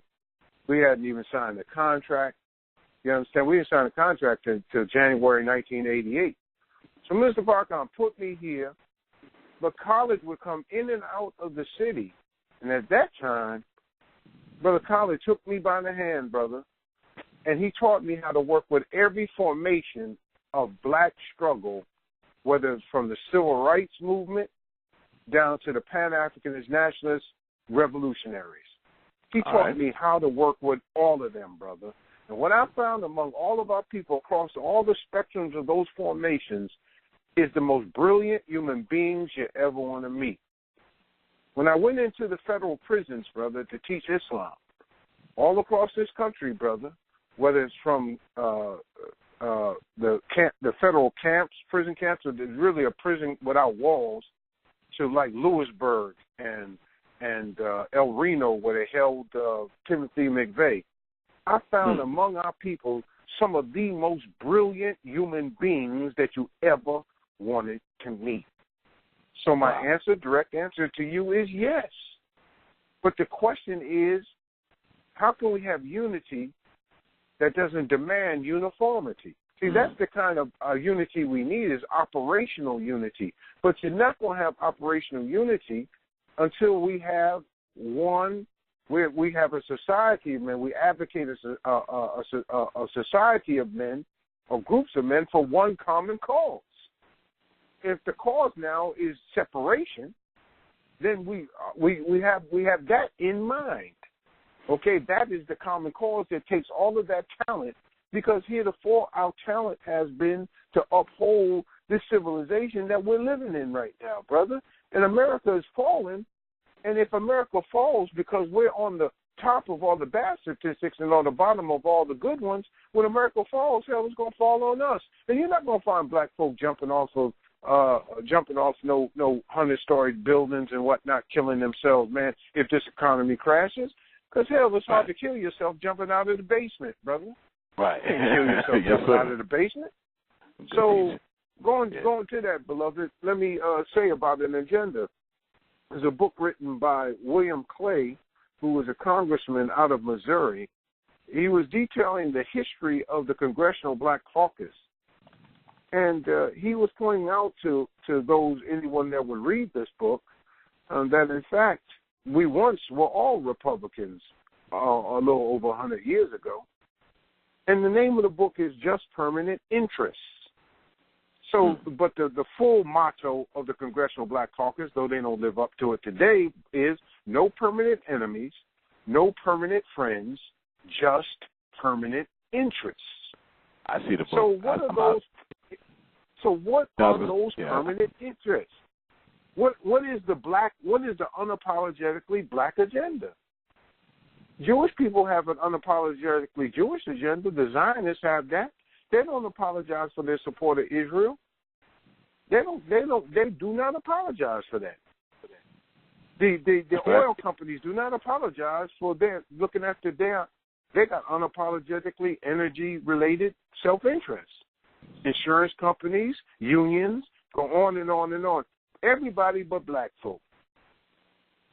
So the question has to be for us, what is our agenda? And if we have an agenda, we should put that agenda before whomever is deciding to try to get our vote. The sisters and brothers, don't be so naive, talk about voting don't do this and voting don't do that. Abdul Haleem Muhammad has a chapter in Message Black Man called Put Muslim Program to Congress. Right. And the context of it is that they just passed the Civil Rights Act. He said, don't matter who's the president. He said, this is not the solution for you. Put this program before the Congress. So how do you put it before the Congress? How do you put separation before the Congress? How do you do it? And if you do it and some congressman introduces it, you think they're just going to put the back page of the final call where the Muhammad speaks or Messages of the Black Man in the congressional record? Or is it going to be laid out in terms of legislative language? If we're going to have 4 or 5 states laid out for us, brother and sister, it's going to require negotiation.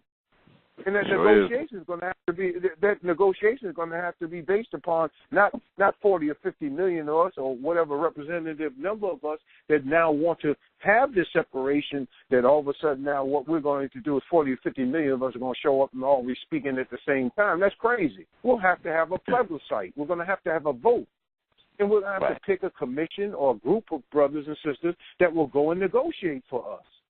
And in that negotiation, we're going to negotiate 4 or 5 states. Now, don't think that the white people of Mississippi, Georgia, Alabama, Louisiana, or wherever we choose, or anywhere thereof in the continental contiguous 48 states of the United States, just think that they just going to be happily just move out.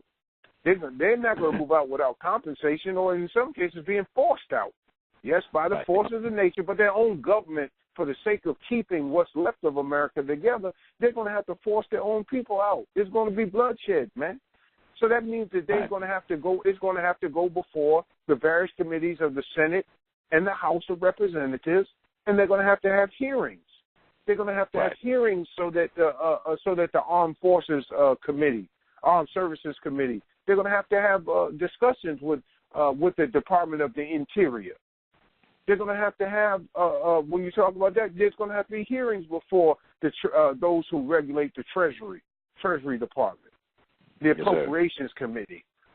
All of that's going to have to be put in legislative language so that they will then be able to, under their laws, under their form of government, therefore, say this is in the best interest of our country, that these people that we've been holding here now for over 460 plus years, or under this Constitution, 231 years, because the Constitution was signed in September 17th. Look at that date, 1787. So that's, so we've been living underneath these laws. So if they have to now come for, brother and sister, you and I are 13th, 14th, and 15th Amendment American. We were never written in the original document. With 13th, 14th, and 15th Amendment, and just like they repealed the amendment that called for the prohibition, the manufacture, and distribution of alcohol, they repealed that amendment. Don't you know they could repeal your and my citizenship rights? That's right. If they can do it to the immigrants. I know some of you are so silly. You said, well, the Mexicans taking our jobs and all that kind of stuff. You silly. Don't you know that these people are naturalized citizens, and so are you and I? We were never really citizens. They never asked us if we wanted to be citizens. They just made us citizens. And for a brief 12 years called Reconstruction, man, we advanced. We created over 60 towns, many of which are in Oklahoma, the Indian Territory. Absolutely. And you talk about, we be giving lip service to Black Wall Street. You Black Wall Street, man. You don't really want Black Wall Street when you won't even support black business.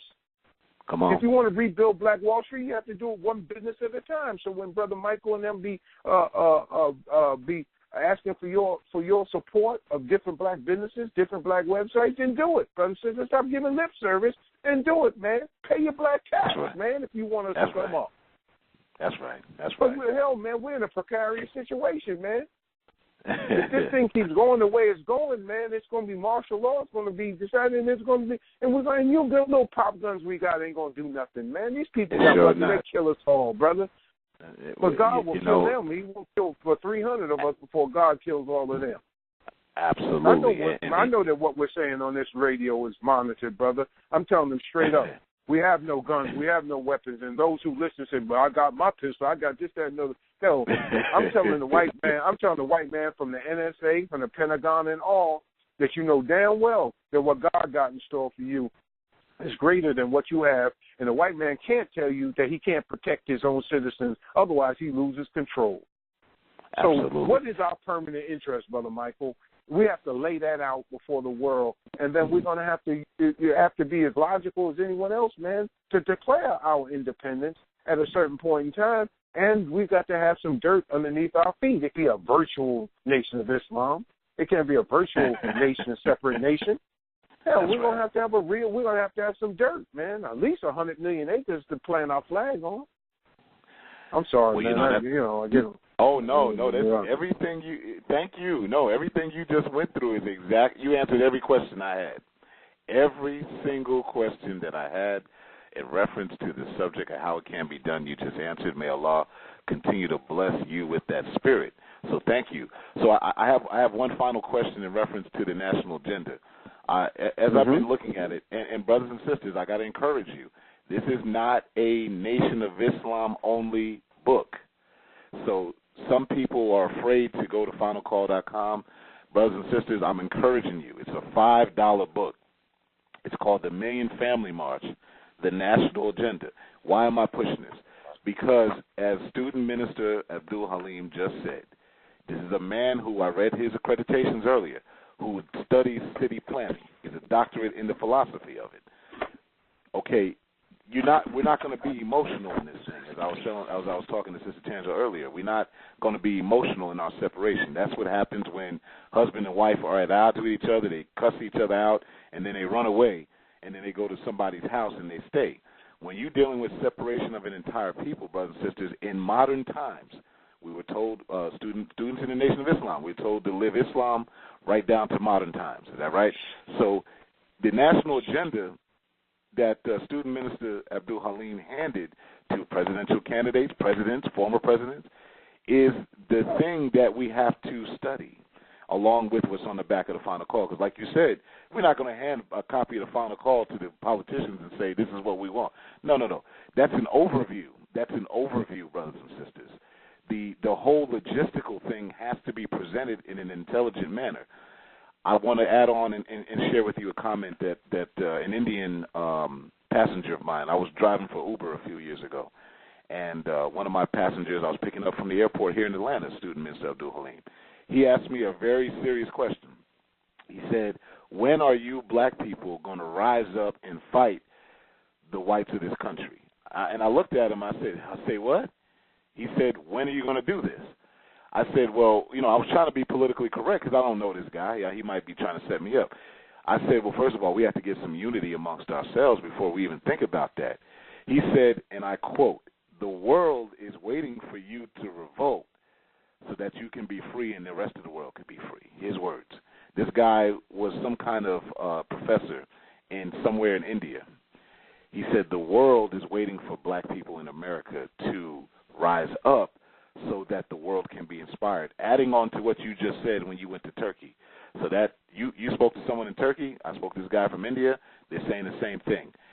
Everyone is waiting on us to do what we're supposed to do. Everyone's waiting on us, whether it be revolution, whether it be putting our own territory, whether it be unification. Everybody in the world is waiting on us. We're the leaders of this thing, brothers and sisters. So what Student Minister Abdul Haleem is saying is right and exact. And this book, National Agenda, should give you some kind of, it's $5. Go to finalcall.com, type in the National Agenda, buy it, study it. If you have something to contribute to it, do so. But all of our black congressmen, black congresswomen, black preachers need to understand that we have to be on the same page when we go and talk about this because it's absolutely necessary. So I just wanted to add on that one comment, Student Minister Abdul Haleem. But I have also, one more. Brother, yes, sir.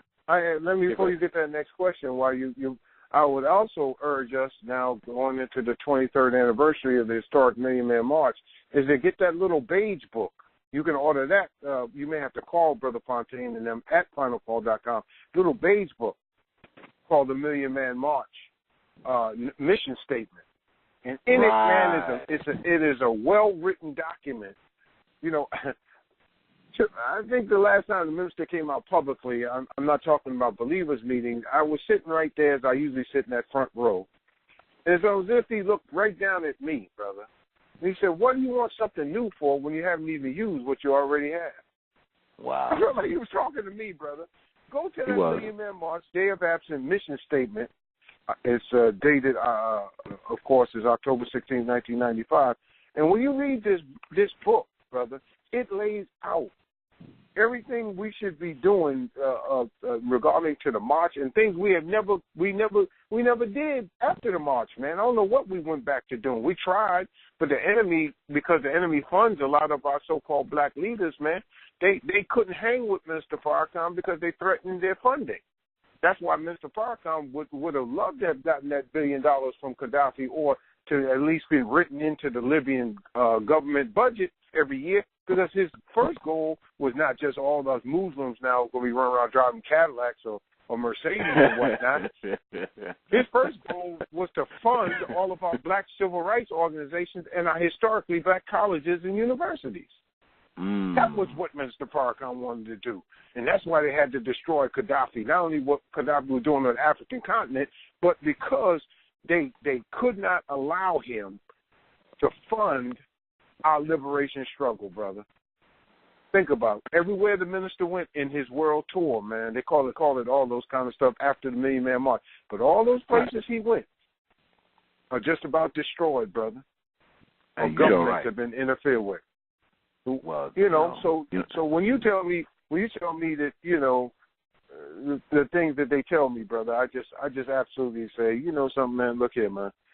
I'm just of the spirit and the mind, brother, that we've got to, for the sake of my grandchildren, brother, I have to lay a whole nother path for them to go into, because we can't exist like this another 400 years. I just can't take it, brother. How much more integration can we take? It's failed. We can't. It's not working. And if I may add on, the book that's the one by Brother Malana Karenga, I believe, Million Man March. Yeah. Mission Statement. Okay, that's actually available. That's actually available on Amazon. That's actually available on Amazon. Yeah, so they got it new for $15. Brothers and sisters, I put the link to it on Nat Turner Library Radio. You are correct. I was at the Million Man March, the original one, and I remember seeing that book around, but at the time I didn't have any money on me, because I just had enough just to get there. So that is something that you should purchase, brothers and sisters, in light of this discussion. The Million Man March Day of Action Mission Statement by our brother Malana Karenga. It is something the minister did promote for a very, very long time. And this is what we have to use in order to get into the spirit of this thing. So it's not done in an emotional way, but this whole thing called separation has to be done in a very intelligent manner, as you were saying, Student Minister Abdul Haleem. And so I got 7 more minutes. Student Minister Abdul Haleem, you have things that we can buy, and you have a radio show. So I'd like you to tell us about it. Yes, okay, brother. Once again, thank you, all of you who are listening, and all of you who may listen to this in the future. Thank you for listening in. We've only begun to scratch the surface of this. We have and you can read in the current edition of the Final Call, we have a Community Development Corporation called Action CDC. So go to actioncdc.org and help us with our efforts to still take care of the Hurricane Harvey victims. We're still caring for them and taking care of them, so any contribution you can make online, we'd appreciate that. You can go to our website here in Houston, noihouston.org is March 45's website. Please come and visit with us.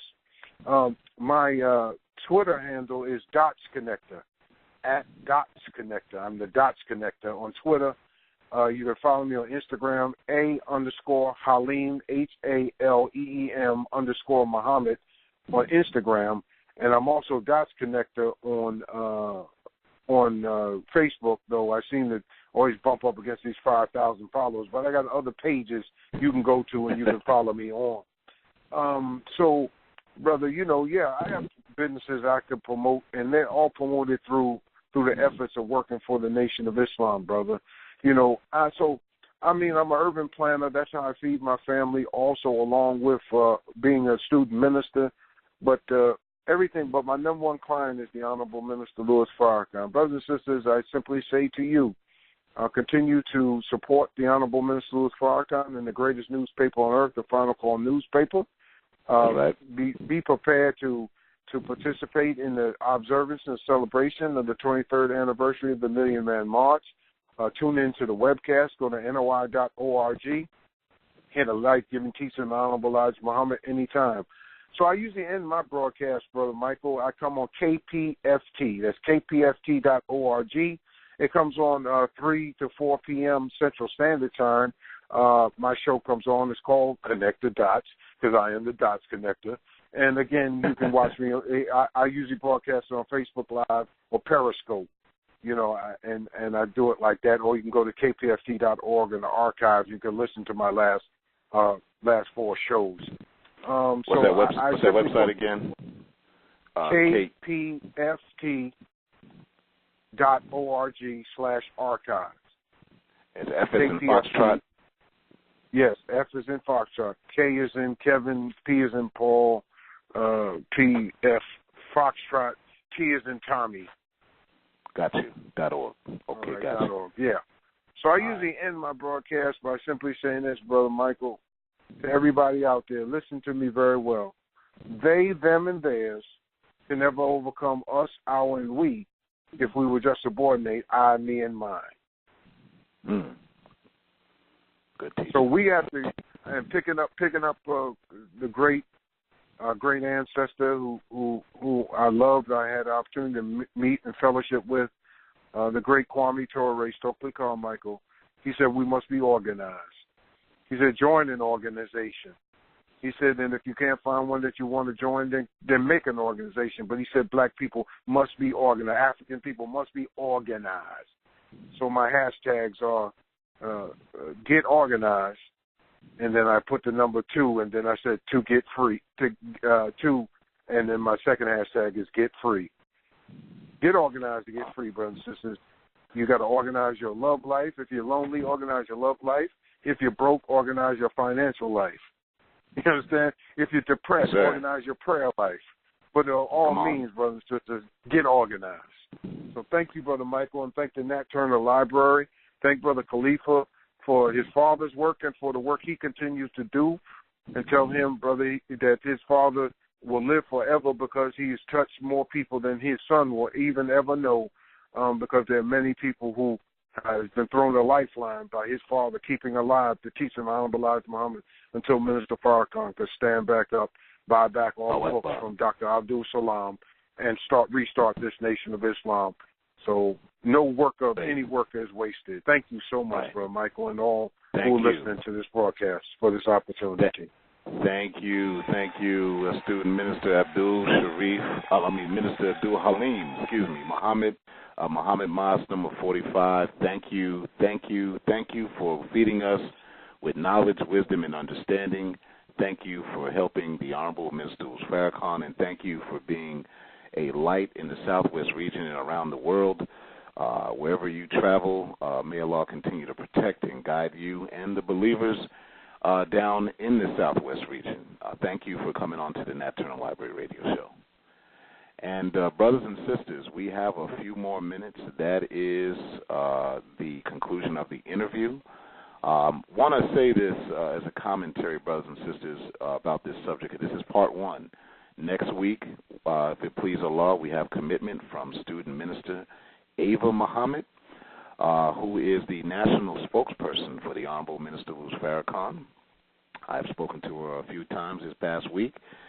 Sister is excited about the subject. She is on tour right now about this subject, going around the country. She's in Las Vegas this weekend. She was in Florida last week, and she's coming to Atlanta soon. I can't wait for that event. And the subject matter is a town hall meeting about separation and, talking to the community, about this subject. We have to do this, brothers and sisters. We have to do it. And as you heard from Student Minister Abdul Haleem, we have everything we need. Again, this is a man who's not talking about opinions, This is a man who has a doctorate degree in the field of urban planning, environmental policy, and stuff like that. This is a man who's a researcher and published author. He's been in this fight for the black community for 40, 50 years.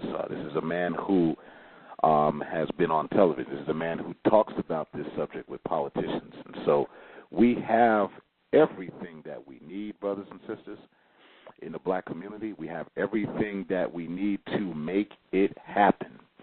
Now, a lot of people that I've talked to about this subject, in my humble opinion, they just don't know where they fit in. And this is just my own personal commentary. You fit in where you've been trained to fit in, brothers and sisters. So like I told my wife, you know, when I deal with my brothers and sisters in the Black Panther Party and other groups like the different groups that have weapons and whatnot, we don't necessarily have weapons in the Nation of Islam, but we don't put our brothers and sisters down for that if that's what they want to do. That's people who are training for that. Okay, if you're a nurse or a doctor in the medical field, that's what you're training for. If you're a politician and you know political science, that's what you're training for. I know people who study economies and mathematics of how to invest into things like commodities. That's what their field is. So this ain't about people doing everything. You have to play your role, brothers and sisters, in this thing called separation. And so we need everybody. The Honorable Elijah Muhammad said we need it all when you're dealing with a new country. So we don't have to reinvent the wheel. We've done this stuff already. We're the father and mother of it all. We've done civilization before. So it's not like we have to go anywhere. We just got to be prepared to present an intelligent argument to the world. And as Student Minister Abdul Haleem was telling us when he went to Turkey, as my experience with the people from different countries, everyone's waiting on us, man. Brothers and sisters, everybody from everywhere is waiting on the black man and woman of North America to get ourselves together because they're waiting on our lead. This is why a rap artist from the projects over in New York City or in Los Angeles can influence the entire world, because naturally the world instinctively looks to us as leaders.